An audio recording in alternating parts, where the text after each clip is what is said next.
بسم اللہ الرحمن الرحیم۔ بھارتی سپریم کورٹ نے گستاخانہ بیان دینے والی Bharatiya Janata party B J پی کی معطل رہنما نپور شرما کو ریلیف دینے سے انکار کرتے ہوئے کہا کہ انہیں پوری بھارتی قوم سے معافی مانگنی چاہیے۔ بھارتی سپریم کورٹ میں بی جے پی کی معطل رہنما نپور شرما کے گستاخانہ بیان کے حوالے سے درخواست کی سماعت ہوئی۔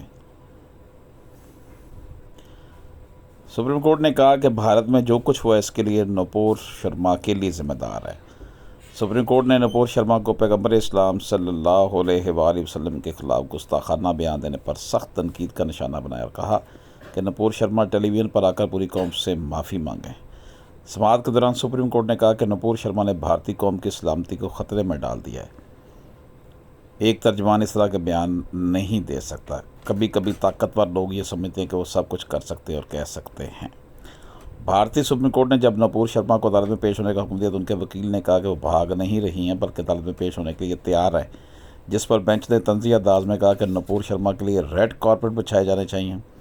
نپور شرما کے وکیل نے کہا کہ انہوں نے اپنے ریمارکس پر معذرت کی اور تبصرے واپس لیے، جس پر سپریم کورٹ کے بینچ نے جواب دیا کہ انہیں ٹی وی پر جا کر قوم سے معافی مانگنی چاہیے تھی۔ انہوں نے پیچھے ہٹنے میں بہت دیر کر دی۔ یہ بالکل مذہبی لوگ نہیں ہیں، یہ اشتعال دلانے کے لیے بیان دیتے ہیں۔ بی جے پی کی معطل رہنما نپور شرما کے وکیل نے سپریم کورٹ کو بتایا کہ ان کی جان کو خطرہ ہے، جس پر جسٹس سوریہ کانت نے جواب دیا کہ انہیں کوئی خطرہ ہے یا وہ خطرہ بن گئی ہیں۔ اس وقت بھارت میں جو کچھ ہو رہا ہے اس کے لیے وہ اکیلی ذمہ دار ہیں۔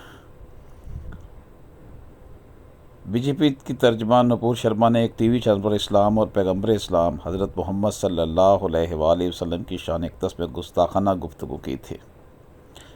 نپور شرما کو 5 جون کو توہین آمیز ریمارکس پر بی جے پی سے معطل کر دیا گیا تھا۔ دوستو، یہ supreme court of Pakistan supreme court of India کا فیصلہ میں نے آپ کو سنایا ہے۔ اجازت دیجیے، اللہ حافظ۔